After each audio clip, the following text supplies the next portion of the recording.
and it stood out on the national stage. Kentucky placed third overall in economic development per capita projects in 2020. That is of every state in the country. And even if you take out the per capita, because we're not one of the top 10 largest states in the country, we were still seventh in the United States in total overall projects. We were the highest, had the highest number of economic development announcements of any state with a population under 5 million. It's the latest proof that we are on a mission to create good quality jobs that you can raise a family on. And even in the midst of everything we were sacrificing and doing in this pandemic, we were still moving the ball forward to make sure there is a bright future and a good job awaiting every single Kentuckian. We want to make sure that all of our families have the opportunity to build a brighter future with that good job, with affordable health care, with world-class public education. And we're just getting started. We're just getting started in seeing the opportunities that are out there. This adds to a really good base for an economy that I think is about to take off. In total, new and expanding companies announced 233 projects in Kentucky in 2020. These projects promise to bring over $2.2 billion in new private sector investment with nearly 8,000 new full-time jobs. You add that to the over 14,000 that we look to create with the use of the American Rescue Plan Act. Thank you to Congressman Yarmouth for helping to get that through. And the excitement about this next year only continues to grow. 152 of our state's projects in 2020 met the minimum requirement for site selections rankings, and several Kentucky communities were recognized for growth in the metropolitan and the micropolitan categories. The Northern Kentucky-Cincinnati region, Bowling Green, Lexington, Louisville, and the Madison County communities of Richmond and Berea all ranked in the top 10 for their population size. App Harvest Greenhouse Project near Richmond, which got underway this past October, also ranked in the top 3 of U.S. Giants list for square footage, showing Kentucky can support any project of any size, no matter how big it is. No question, 2020 was tough. It's tough on all of us. It was tough on industry and business, but as these rankings indicate, Kentucky still rose to the top, and we aim to build on that. But it's going to take all of Team Kentucky working together, realizing a good job is good for everybody, and there's nothing political about a great opportunity to grow our state's economy. In recent months, we've seen what happens when we can push some of those divisions apart and focus on the future. And as this shows you, we've been able to do it this last year. Going forward, the sky is the limit. So that brings me to something that we saw from the Federal Reserve in a 60 Minutes interview they did just the other day. And this is the Federal Reserve Chair, Jerome Powell. And he said something real insightful. He said that our U.S. economy is at an inflection point where he believes that we are poised for bigger and stronger growth than we ever anticipated this early in the pandemic or coming out of the pandemic. In other words, we can shrink the length of this recession and maybe even see incredible growth. But he said the inflection point is all about one thing: managing this virus. There are 2 parts to that. Number 1, continuing a fast pace of vaccination, and number 2, continuing to wear our masks, continuing to do the right things to push down the variants and the spread of this virus. Think about this. This is the Federal Reserve Chair, one of the top economic minds in the world. And he's saying if we continue to do what we're doing, we get vaccinated as quickly as possible, and we protect each other until we're out of this, then our economy can boom again. That is a really good reason to get vaccinated, and again, to keep doing the right things. The other is the growth in the variants. If we've got that update, we now have at least 1 case of all 3 variants of concern.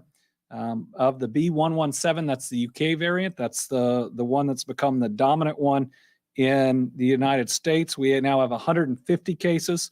We have 1 of the B.1.427, 1 of the B.1.429, 1 of the P.1.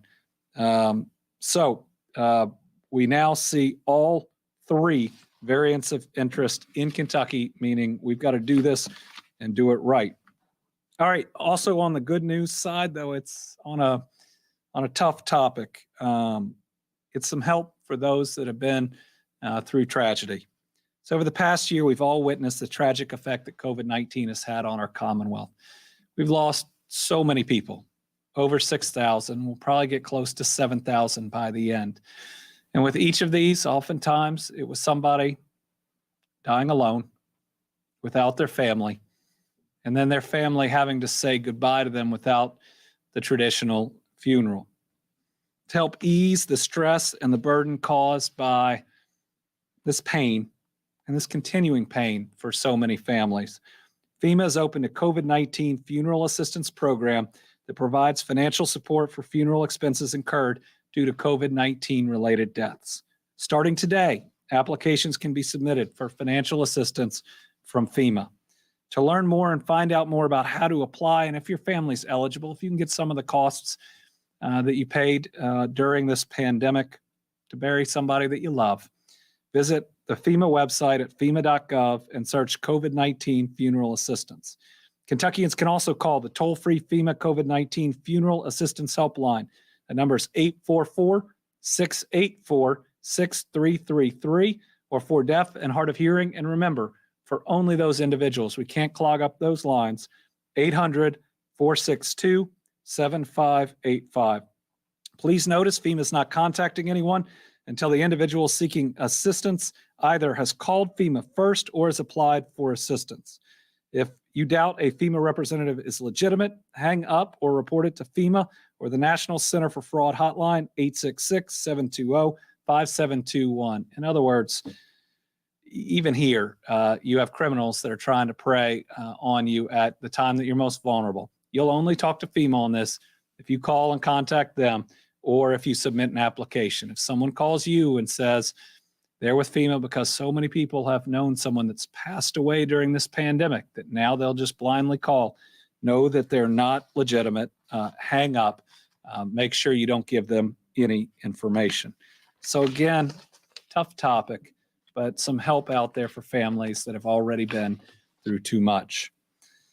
All right, this morning was an exciting morning. I was at Cardinal Stadium in Louisville, joined with leaders of the University of Louisville and U of L Public Health, as well as local civic leaders, as we open the most ambitious, high throughput vaccination site yet. With our partners, we'll be able to administer upwards of 4,000 shots of hope each day at this site. That means this facility can do up to 200,000 vaccinations during its lifetime over the next 7 weeks. This is how we win the war against COVID. And we're making gains, but we must know that the crisis is not over.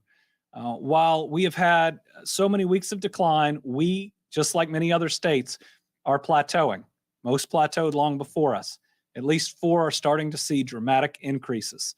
They are driven by the UK variant.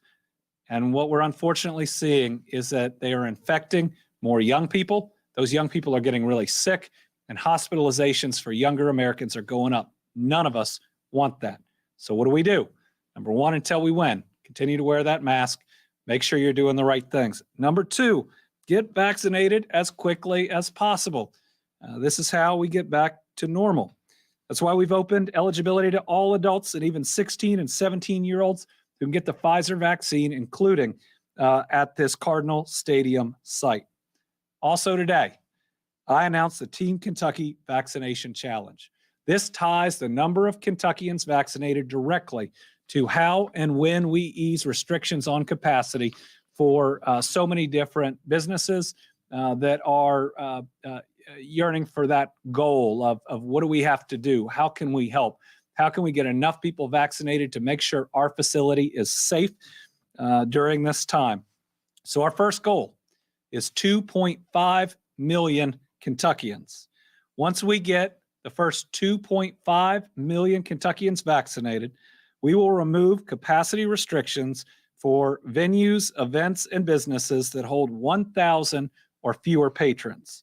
That's every restaurant, bar, music venue, funeral home, retail, wedding space, event spaces, public pools, grocery stores, country clubs, museums, festivals, distilleries, and so many more.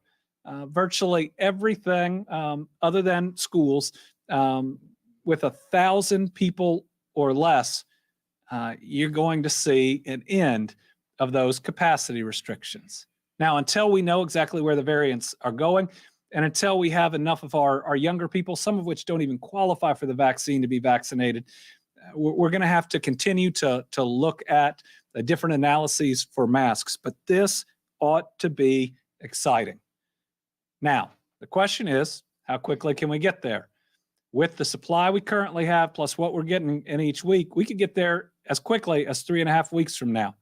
That's probably not realistic, but we should, if we are intentional, get there from 4 to 6 weeks. 4 weeks would take all of you calling and signing up for every single opening that's out there. And it's probably going to take a lot of our businesses that really need to see this to provide incentives. You know, if you're going to come into a place and get vaccinated, do they provide you $5 or $10 of free groceries? Will our restaurants make sure that all of their wait staff and others get vaccinated and push all of their customers to do it too? And maybe what can they offer to folks? We have to try everything to reach this point as quickly as possible, and that will make us have a more normal summer than any of us had ever imagined. I want to thank everybody for helping to make this Cardinal Stadium project happen, but everybody else who's out there. So if you're ready for those capacity limitations to be lifted, here's how we do it. First, we can take, I believe, more than 10,000 additional people at that Cardinal Stadium site just this week. If you'll put that up, that's at 502-681-1435. If you're in or around the Lexington area and you want to help out, there are at least 3,000 appointments still available this week. Go get them. Bowling Green, again, somewhere that, like everywhere else, that I think we'd like to see an ability to get together more than 2,000 openings this week. Baptist Health Corbin in Whitley County, 1,500 openings this week. Oldham County Health Department and Baptist Health LaGrange, both in Oldham County, combined 1,500 openings this week. In other words, be a part of defeating COVID. Be a part of ending these capacity restrictions. All you got to do is call now, sign up, and get vaccinated. And remember, you did so much to help protect the person next to you, to make sure that someone who couldn't handle COVID didn't get COVID. Well, now the group that's getting sick is getting bigger. It's even younger people. You wore a mask to protect people before. I need you to get vaccinated to protect people now. It appears that it at least lessens the ability for the virus to spread, and it certainly protects you. To talk about this 2,500 number, this goal, how we're going to hit it, and why it provides us a level of protection, we got Dr. Stack on with us today. Steve?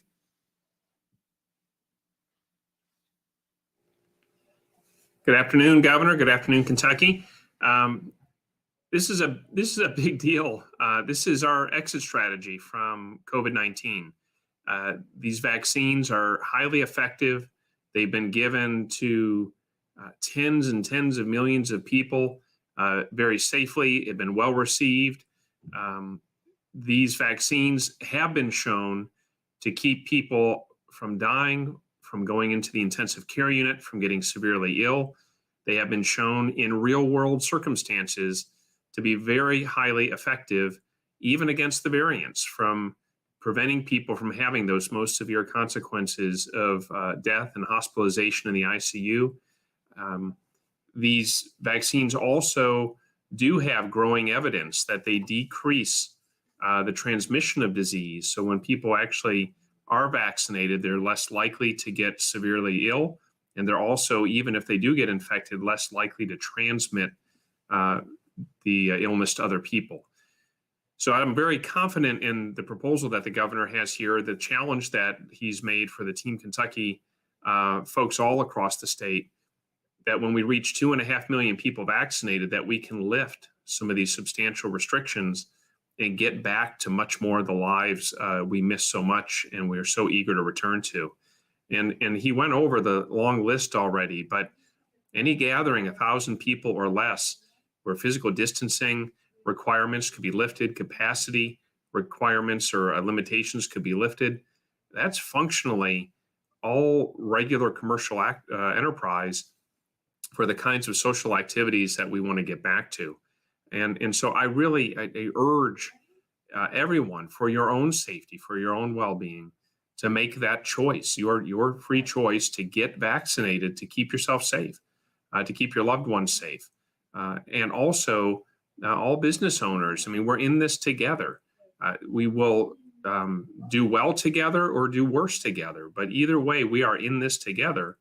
And if we can all rally around this and go get vaccinated, we can get back to activities and get back to activities safely for ourselves, safely for our loved ones, and safely for our larger communities.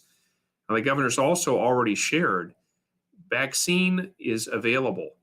If you want to get vaccinated, if you're willing to get vaccinated, you can schedule at pharmacies and health departments and hospitals throughout the Commonwealth.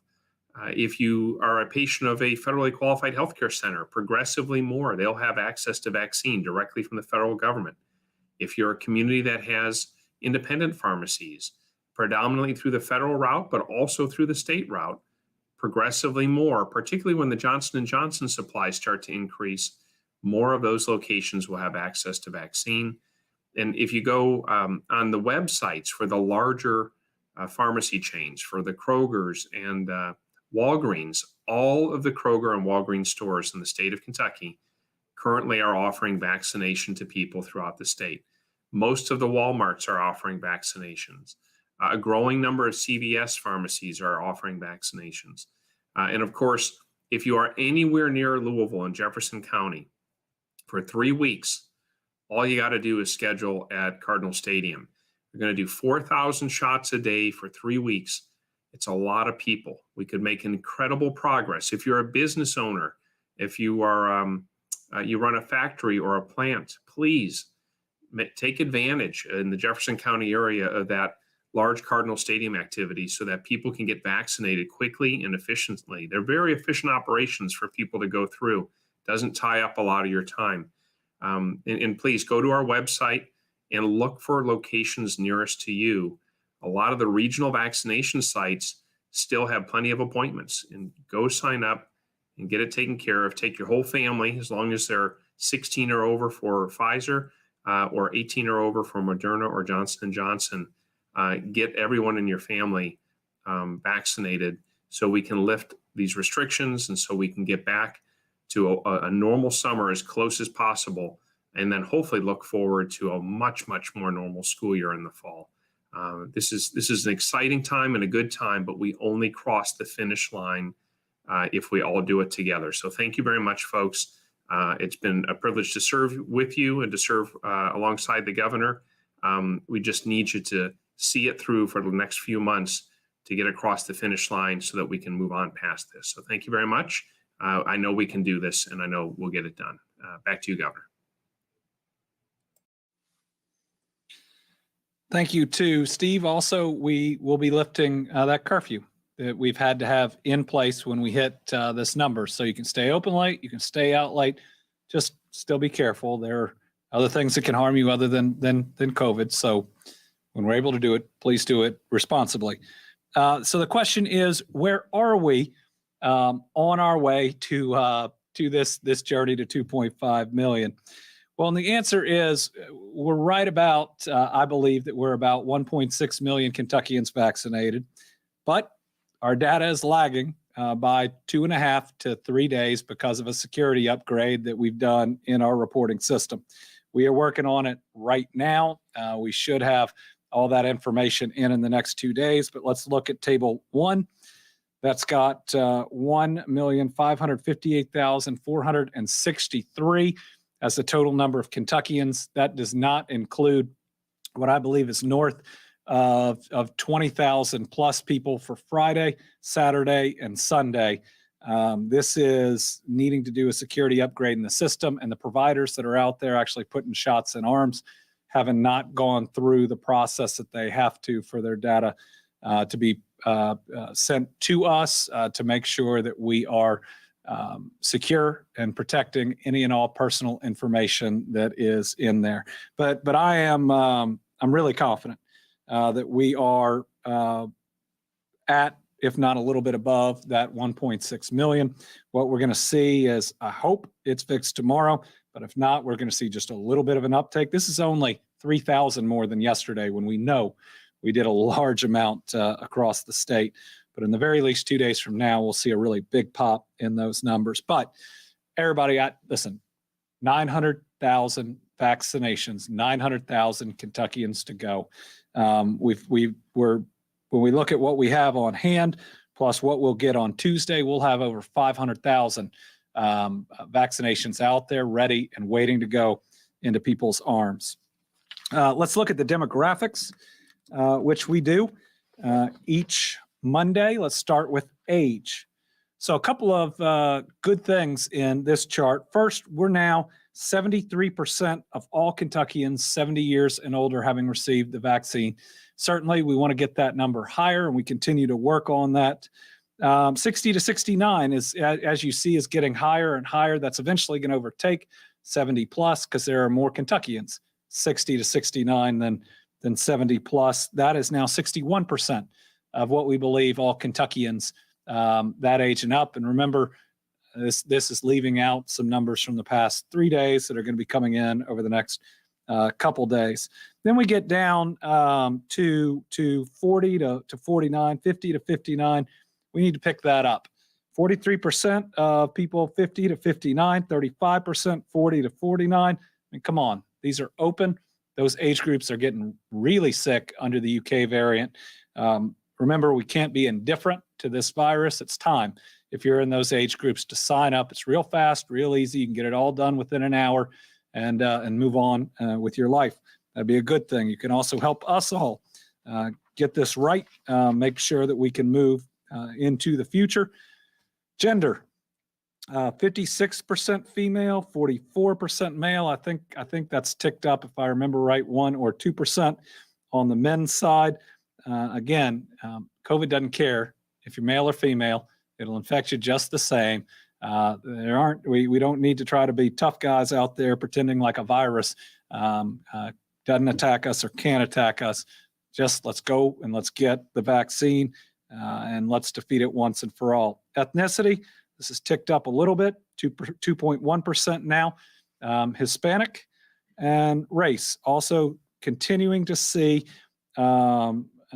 increase after increase after increase, not where we want it to be, but it's moving in the right direction. Black or African-American Kentuckians now 5.26%. Asian Kentuckians 1.43%. White Kentuckians 85.05%. Now others ticked up a little, and again, this has been a real challenge given how much higher this is showing than the census, for instance, is at 8.06%. We previously realized that some providers were just ticking the other box to not have to do this. So we're going to go back and we're going to look, are we seeing this in 1 or 2 places, or is there something different going on how people identify? But again, those numbers, not where we want them to be, but moving in the right direction, and we are going to get there. I mean, after being given instructions to start with certain professions, we were always going to start behind, but we got to work as hard as we can to catch up to make sure that this is a fully equitable rollout of this vaccine everywhere to everyone. All right, now with what I actually think is a pretty positive update, but with more work to be done, we've got Michael Brown, who's going to give us an update on our vaccinations in our state corrections institutions.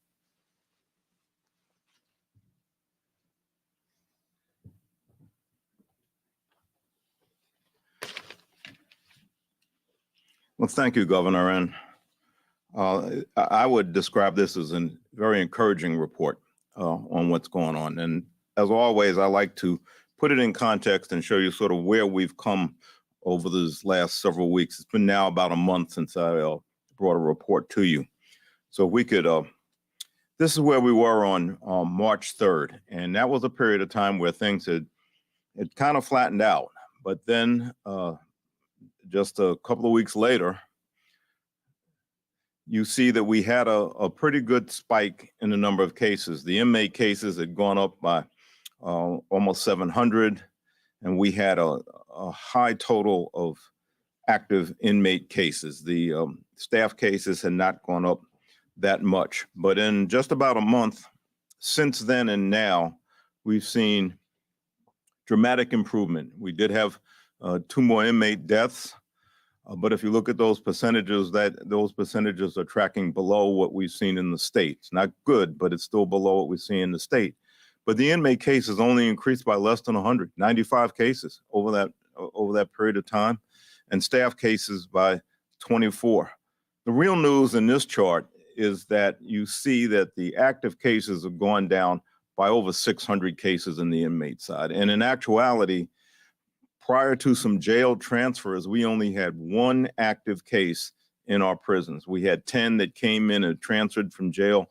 We retested and found that they were positive, and now we're getting that under control. So overall, really, really good work by the Department of Corrections working with our health departments and Dr. Stack's staff. Vaccinations. Here's where we're really showing a great effort. We can get that slide up. We delivered the vaccinations, Johnson & Johnson, to our institutions a week ago, April 5th.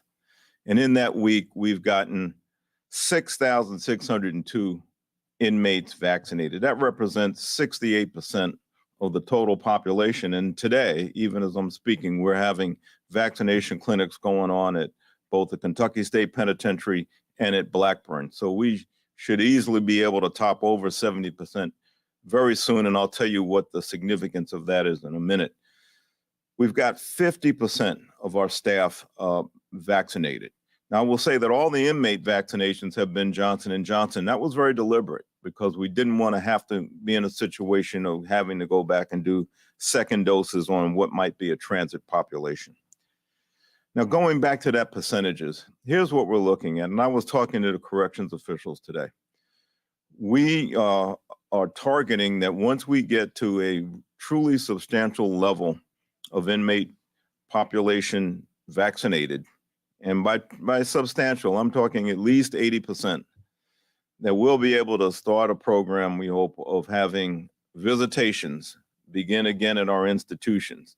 And we're talking over 80% of the inmate population vaccinated to be visited by vaccinated individuals. So there's an incentive both inside and outside to start to get back for people to reconnect with the folks who are in here. But again, good news is the active cases have dropped and the vaccinations percentages in a week, very, very encouraging, Governor.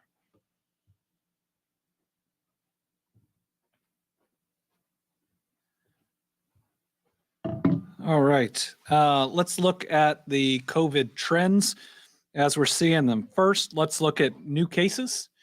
This is the stair-stepper chart where we had, 11 or 12 declining weeks until 2 weeks ago we saw our first increase. This last week, we went down again. But I'm going to show you in a second how we ought to be viewing this as a plateau, with the numbers in the last 3 weeks being down, up, down. Remember, we've got to look at both cases and the positivity rate, which is the leading indicator. So if we'll show that chart, what you'll see here is that we actually have the highest positivity rate last week that we have had in over a month. Now, still, it's pretty close there, but you've seen that we've had that plateau in the positivity rate before we ever saw it in our cases.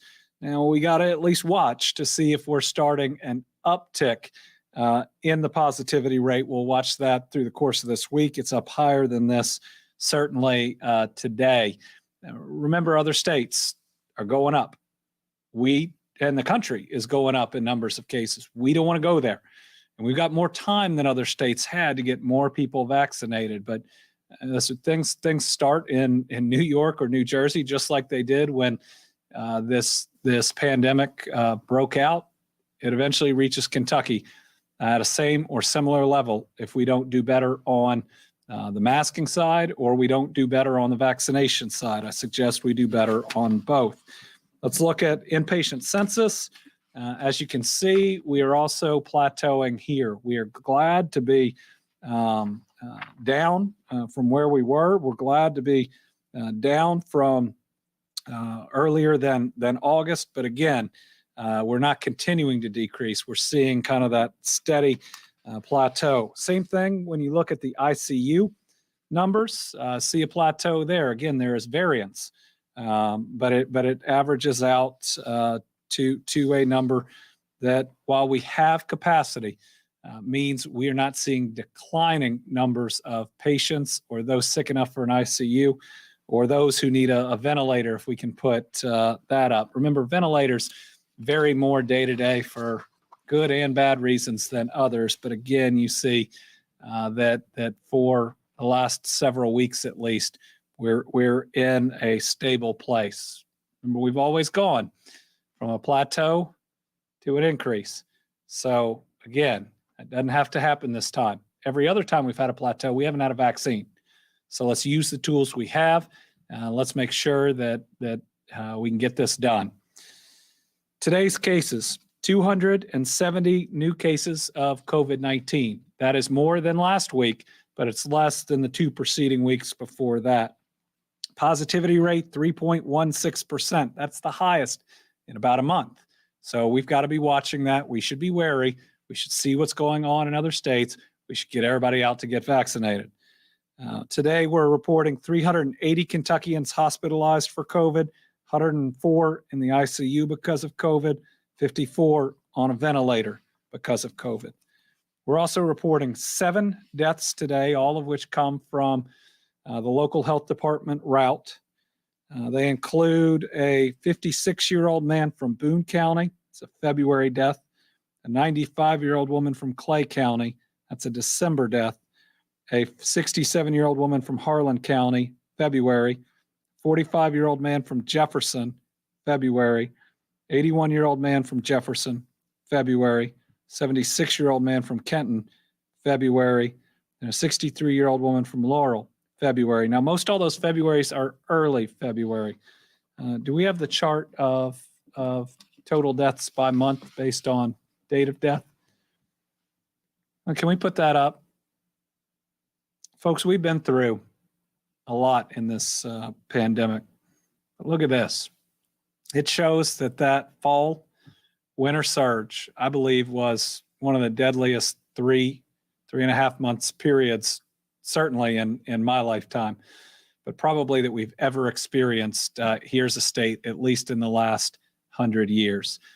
Look at how significant that period of time was and how many individuals we lost compared to early in the pandemic. That's tough. Look at where we are now. You want proof that vaccines work? Look at how, when you go to the far right, when you look at where March was, and as we go into April, how it is smaller than just about any other time during this virus, other than a brief period when we were healthy at home. Vaccines work. And if we don't get enough people vaccinated, we will go through something like we did in November and December and January again.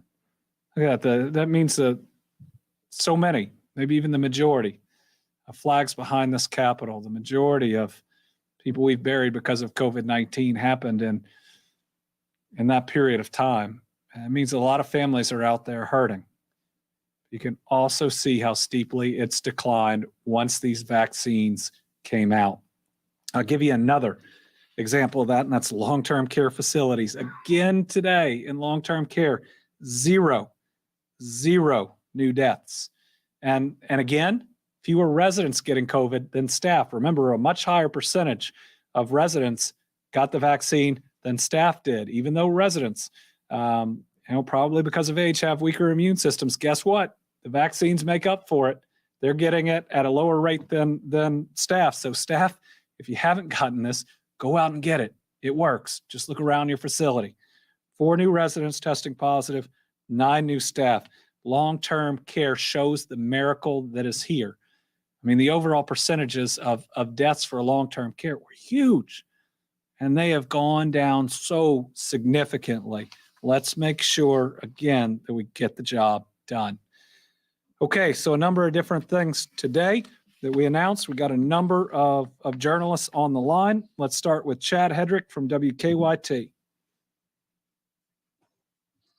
Hi there, Governor. We've talked before, and I've asked you about this possible plateau in interest of people getting vaccinated before we're able to hit those herd immunity levels. Would you say that this goal that you announced today is a response to a concern of that? And when do you think it'll take, or how long do you think it'll take for us to see a noticeable response to people signing up for a vaccine because of the goal?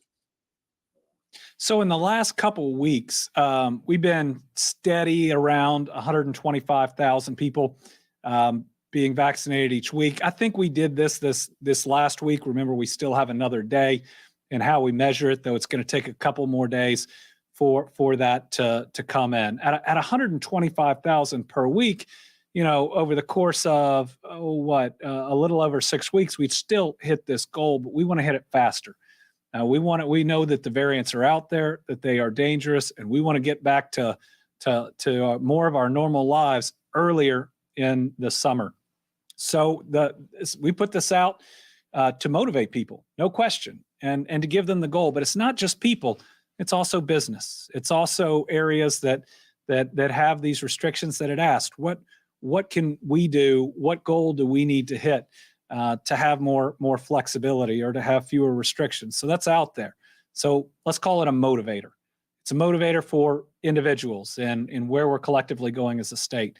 It's a motivator for restaurants and their patrons, bars and their patrons, pools, which we knew last summer everybody missed so badly. Hey, this is a way to make it real safe and to be able to have a bunch of people there as well. So all those things that we enjoy, big weddings, getting back to big weddings, being able to have a more normal funeral.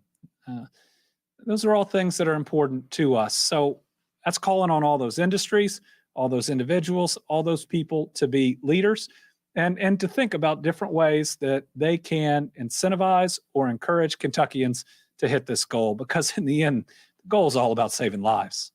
The goal is about defeating the pandemic. It's a noble goal. Now, are we going to have to push and pull and incentivize to get there? We might, but I know we can do it. Sarah Ladd from the Courier-Journal. Yes, thank you. Kind of related to that first question, but to your knowledge, have there been any widespread problems with people in Kentucky skipping out on their second doses? Maybe for whatever reason, maybe there was side effects with the first one and they didn't want to come back for the second one. Have there been any trends like that? And if so, is that concerning to y'all? Thanks. Thank you. Right now, I think we're looking pretty good on that. When we look at first doses and total doses and utilization, this is with the numbers being behind. I mean, once they're updated, I believe that we'll be over 80%. So I feel like, again, it's taken a little bit longer to get people their second dose, but we're getting second doses there and to people. Let's go over to Dr. Stack in case he has some information I don't, but I feel nope, he's good. Dr. Stack is good. If we can come back to him a little bit later, we'll get his information too. But at least from all the data I'm seeing, again, sometimes it takes a little bit longer, but we're seeing most people being willing and eager to get their second dose. But Sarah, it's a good point in that as we move from those that are eager to those that maybe need to be convinced a little bit more, maybe are a little bit indifferent, but are going to get this, getting that second dose to them may be a little more challenging, and we're going to have to continue to be diligent. Corinne Boyer from WEKU. Hi, Governor. In order to reach the new vaccination goal, how will the state overcome vaccine hesitancy? And are you concerned that hesitancy might mean that we could end up with an unequal distribution of vaccinated people around the state? Thank you. That's a good question. When you look at hesitancy, and again, I don't think we're there yet. I really think that there are three groups. There is eager, there is casual / indifferent, but not opposed, and then there is hesitant, which can mean some are fully opposed and will never get it, and some are going to want to watch more people but aren't ready to get it yet. I don't believe we are to that place yet. And I believe that we can hit our 70% number without getting to the toughest area that we will continue to work on. Right now, I think that as we increase access, as we provide it in more places, the goal is for you to have it around you in your everyday life. So that's why we're going to be closing some of our mass vaccination centers and opening in more grocery stores, for instance. You're going to do your shopping, you can get vaccinated while you're there, even if you haven't signed up for an appointment. You're going to get a prescription filled. You can get vaccinated while you're there. Places you go, making it easy on you. We're also going to look to partner in new and different ways with all different types of businesses to get this out there. And we're asking for leadership from all of these different businesses that are impacted by this vaccine challenge we put out. Because let's face it, I mean, it's not just me talking right here that's going to get people to come in and get vaccinated. If that was the case, we'd already be well on our way.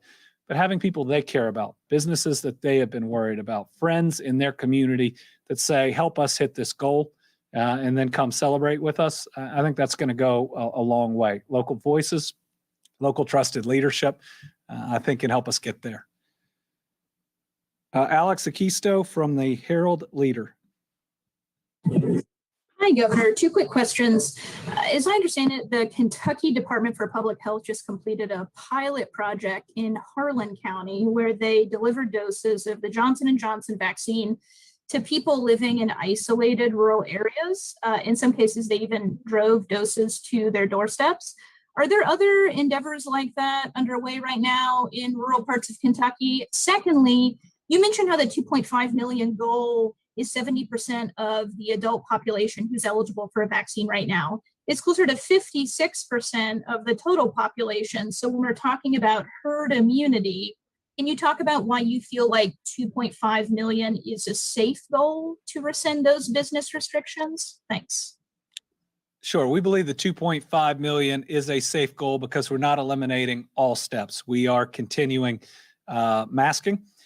And because we can't hit a higher number or a much higher number until people who aren't currently eligible, and we don't know when they're eligible, are going to come online. But we do believe, as long as we continue to wear masks, that this is a good number where we could relax again those restrictions of events under 1,000 people, provided these other measures are still in place.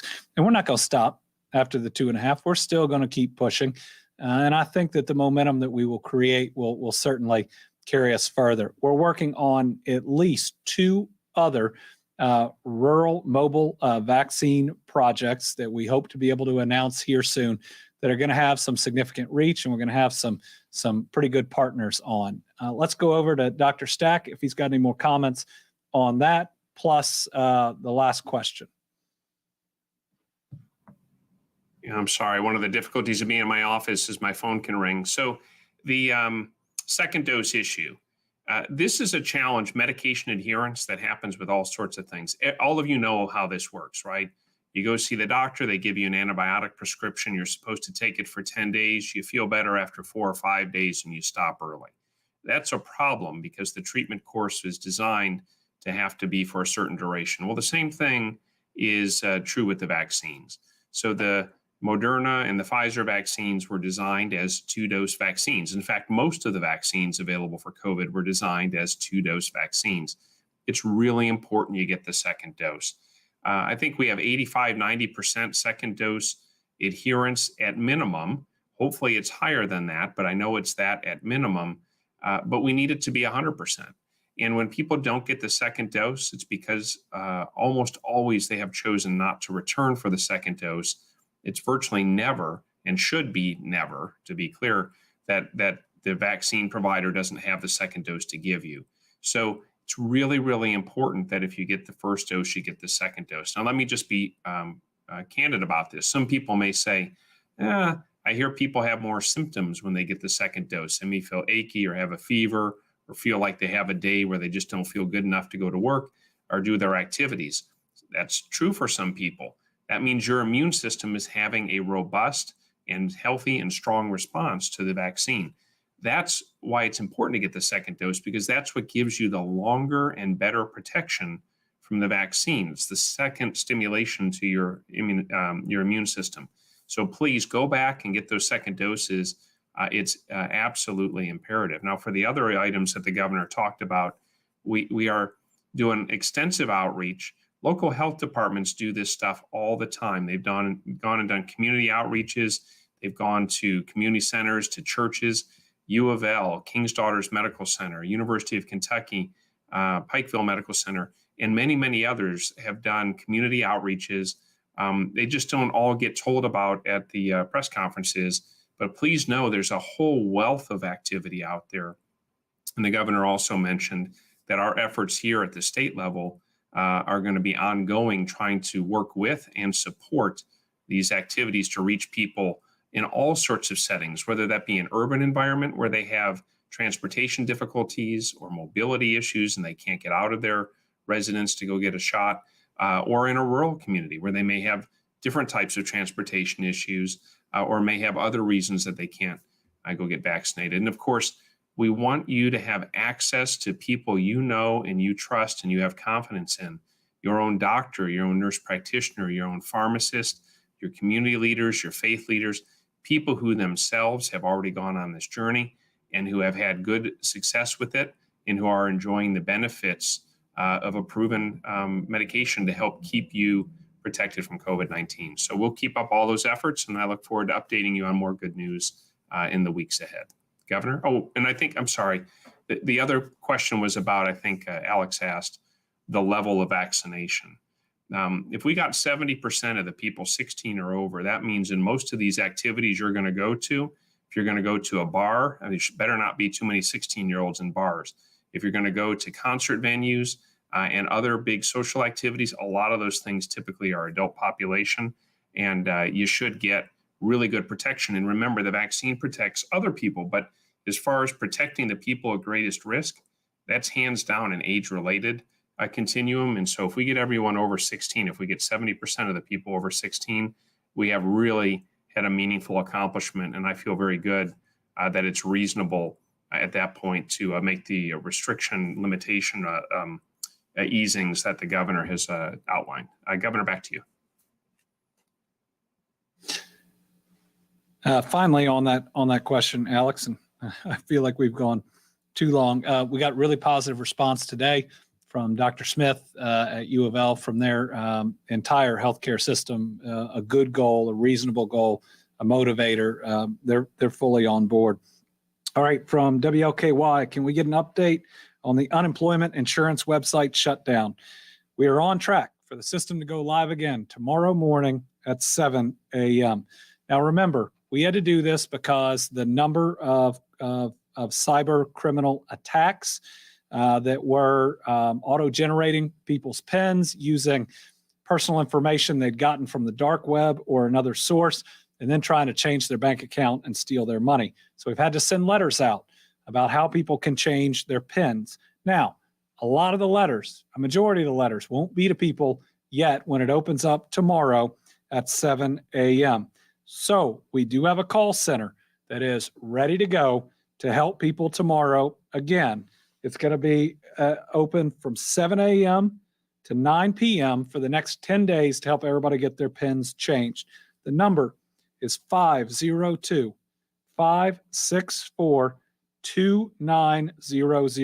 502-564-2900. At maximum capacity, we'll have 150 people answering the phones for PIN resets only. Though our day tomorrow will start with 50, and we'll have 50 at the end of the day. So your wait times will be longest at 7 a.m. and after 8 p.m. So with the in-between in the day, having the largest number of people. This line, 502-564-2900, they're not going to be able to answer any of your other unemployment questions. We have hired them solely to get the PIN reset. So this is a PIN reset and only a PIN reset number. Valid email address is required to verify your identity in the new registration process. Free email accounts are available through Google and Yahoo. You'll also need the new 8-digit PIN. That's what you'll have to create to create the new account that makes it long enough and too complicated for the cyber criminals to do it. If you are not due to request your next UI payment, if you can, please hold off on setting a PIN via phone and wait for the letter. But that's the update. It's moving forward. It's a step we absolutely had to do because we don't want people stealing your money. Tom Latek from Kentucky Today. Thank you, Governor, and good afternoon. I've got some questions for Dr. Stack, I guess. So if you can get him off the phone, I'd appreciate it. First of all, Moderna and Pfizer appear to be doing clinical trials on a third dose because of the variants. And I was wondering, how does that take the same amount of time as it does to get the vaccine approved in the first place before they can roll that out? And secondly, haven't heard anything lately on the a new variant that was found at the Eastern Kentucky nursing home, and wonder if it is actually a new one or one of the ones that we already are aware of. And, you know, is this going to be called a Kentucky variant? Steve? Thanks. I'll try to be a little briefer on these answers. So on the first one for the third doses, that's a to be determined for how they'll handle the approval process. I'm sure they would do some investigation before approving the third dose, but it wouldn't probably be anywhere near the same rigor because essentially they're using the same technology, the same platform, and just changing a little bit of the coding within the vaccine. So I think most people anticipate it will take a little bit less time. It won't be a whole 10 months to get a new approval for that. It would be an extension of the approval. And that will be determined by the Food and Drug Administration, who we rely upon to make sure these therapeutics are safe. As far as the Eastern Kentucky nursing home outbreak, the virus that was there had a couple of the elements or the components from some of the other variants of concern or variants of interest. Some of the genetic sequencing overlapped between that virus involved in that outbreak and some of the other variants of concern. So far, we have not identified that thumbprint anywhere else, so it has not yet demonstrated that it is likely to become a new variant of concern. And at this time, no, I don't have any reason to believe there will be any new variant named the Kentucky variant. And I'm going to hope very much it stays that way. And the best way it'll stay that way is we get everyone vaccinated as quickly as possible. Back to you, Governor. Next is Melissa Patrick from Kentucky Health News. Hi, Governor. Kentucky ranks near the bottom for genomic sequencing. And with the UK variant, the dominant strain across the country, and the South African variant likely resistant to vaccines, must we have more genomic sequencing? And if so, what is Kentucky doing about that? Let's go to Dr. Stack again. So that's a good question. The question is about, are we doing enough genomic sequencing? The answer is, as a nation, we are not doing enough genomic sequencing. The question, though, also is how much genomic sequencing is necessary and how much is beneficial. And I don't think we know that with certainty. So once we know that the virus is present, it's really not a question of going out and proving that it's there more and more and more all the time. It's really, what is the implication of the virus being present and how will we change our actions or our interventions? All of the variants are well protected against for severe illness. So that's death, ICU admission, mechanical ventilation, like really severe illness. All of the variants, even the ones that have shown the ability to neutralize a little bit of the benefit of the vaccine, all of them are still well protected against by all three of the vaccines available in Kentucky and in the United States. So that the headline, the national news covering that came out recently about showing anywhere from less than 1% to over 6% of sequencing, that's interesting, but I don't think it's really a complete picture because the federal government has contracts with laboratories who do sequencing across the country. Private labs do sequencing. The public health labs, including our own, do sequencing. And all of these entities, or most of them, report into central databases, and we all benefit from that aggregate sequencing data. So we need to do more sequencing, yes. How much more is to be determined. And I think people need to be aware it's a substantial investment. It's more than 3 days worth of laboratory time to sequence a single specimen.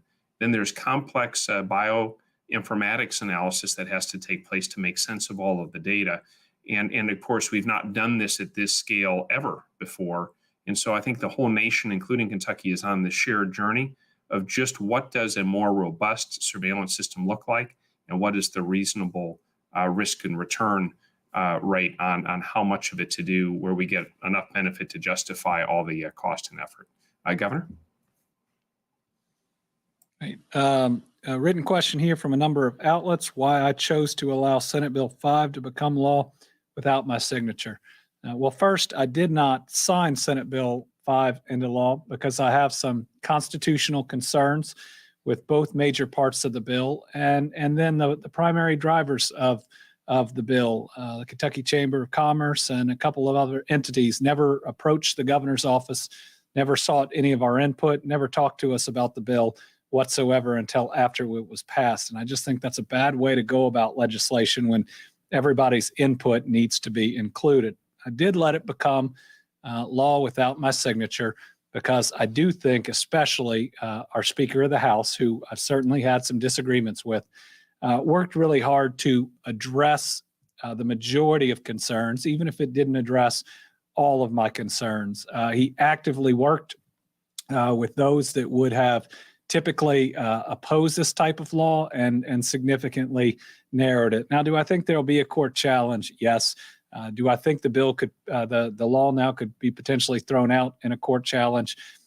Yes, but I do believe, especially on the House side, there was a real effort to hear voices on both sides and to try to get the law into a better place. And I did want to recognize that, knowing the rest of this will ultimately play out in the court system. All right, last question. Mike Valenti from WLEX. Okay, okay, can you hear me? I can hear you. Okay, thank you, Governor. I have a live shot in a minute, so I'll try to make this quick. The Biden administration has distanced itself from the idea of vaccine passports, kind of saying that they're not really exploring that. Other people have said it's incumbent on the private sector. You alluded to that before. Have you had specific conversations with business leaders, maybe the Chamber of Commerce, on ideas to incentivize employees to get the vaccine, whether that be paid time off or bonuses? Yeah, we have a scheduled call we're working on coming up on that. I've talked to certain industry leaders, especially around the Louisville and the Lexington area, about how you can get so many people through. We set this new goal, 2.5 million, where we lift the capacity restrictions. So this is certainly an effort to reach out to the business community saying, help us get there. As a state, we're not looking at vaccine passports, but let's face it, with how much safer they make you, you are going to see this in private business. It's going to happen. It's a risk reduction. And I think that for those that want to take advantage of as many opportunities that are going to be out there, go ahead and get your vaccine. All right. Good luck with the live shot. For everybody else, thanks for tuning in. Appreciate everybody and their continued work. Encourage everyone to get this vaccine. Let's race to the first 2.5 million Kentuckians vaccinated. That'll be a really good day, and we'll have good days each and every day after that. Everybody stay safe.